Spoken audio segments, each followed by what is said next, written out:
Magandang hapon po sa atin lahat mga kapatid. May gagawin tayong TV na TCL na 24 inches. Ang problema daw nito, sabi na may-ari, ay kalahati lang daw yung picture. O bakit blurred na kagad yung aking ayun. So plug in natin habang inobserbahan natin tong isang TV. Power on natin. Yan, may standby na siya. Yan, try natin Ayan, nakita natin mga bro. Kalahati lang yung picture niya. Sa baba na portion daw mayroon, sa taas wala. Kaya lang nakita natin yung picture, solarized pa ang kulay. Yan parang solarized nga siya. Tapos kalahati, yung taas na portion ang wala. Yung sa baba lang ang mayroon. So lagyan natin ng input. Lagyan natin, hiramin muna natin dito sa tinitesting natin na TV. Lagyan natin ng video. Sana video yan. Ayan, nilagyan natin ng video na DVD mga bro. So yan, nakita natin, kalahati lang talaga yung picture niya. Tapos solarized pa. Yan, mabigat dyan. So yan ang ating mission sa hapong ito mga bro. Subukan natin, tingnan natin kung mapatino ito. TCL ito na 24 inches na LED TV. So baklasin natin mga bro. Alamin natin kung kakayanin ba natin to. Try natin operahin yung side COF nito, kung kakayanin. Bubuksan lang natin mga bro. Sana magawa natin to.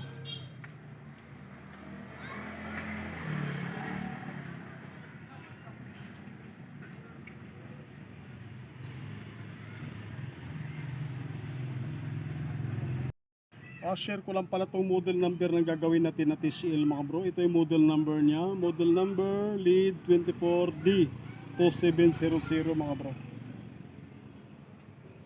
So may bumukas na rin pala na ito. Maaaring napagawa na pala ito. Bukas na yung silyo mga bro. So bubuksan na lang natin. Try natin operahin ito. Kung kakayanin natin sa side COF nito. Bubuksan lang natin mga bro.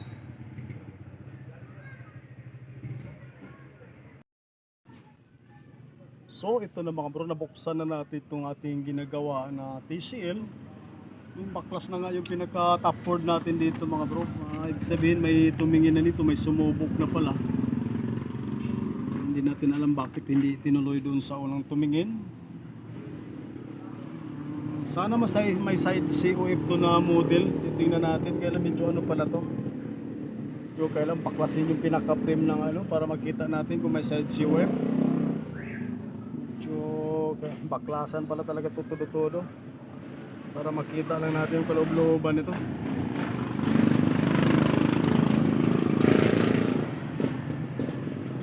So baklasin na lang natin mga bro. Alamin natin baka inopera na rin yung side COF nito kasi bukod sa kalahati yung picture, solarized pa yung picture nya. Doble ang sakit nito. So wala naman tayo nakita mga kakaiba, mga lumubo na dyan. Kaya baklasin na lang natin yung pinaka-frame nito para makita natin kung may side COF siya. Kung may side COF to model na to, may pag-asa. Pero kung walang side COF, medyo mahirapan na tayo. Kaya try natin baklasin lahat para magkaalaman na.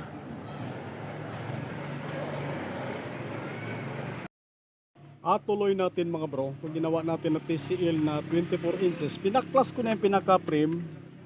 Yung pinaka-frame, akala ko may side COF. Yung pala, wala palang side COF to na model mga bro. So medyo hard trouble na pala ito kasi yung top board nito binuksan natin. May mga hinang-hinang na rin. Medyo mahirap ang trouble pag ganito mga bro. Yung kalahati ang picture mayroon, tapos solarized pa, tapos walang side COF. Ang pag-asa ko lang sana kung mayroong side COF baka ma-opera. So sa ganitong problema na, malamang palit screen na po ito. Kaya pala hindi na tinuloy ito dun sa gumawa. Siguro wala din pang palit na screen ngayon. Wala din akong available na screen na kasing sukat nito. Wala akong 24 na screen. Ang pambinta natin ngayon ay ito. Sinon for sale natin ito mga bro. Kaya lang obserbahan muna natin. So malamang ipapaalam muna natin sa may-ari ito mga bro. Sabi ko naman kasi kanina sa may-ari, kung may side COF to na model, may pag-asa. Kaya lang nung binaklas ko yung pinaka-frame, wala pala talagang side COF. So pag ganitong trouble, medyo mahirap i-repair na ito. Papaalam muna natin sa may-ari. Kaya lang palitan na ito ng screen mga bro. Kasi medyo hard trouble, kaya pala hindi na tinuloy down sa pinating tingin niya ng una. So kung sakaling lalaban yung may-ari nito, mapalit screen mga bro, gagawa na lang tayo ng part 2 nito kung sakaling lumaban at hanapan natin ng screen.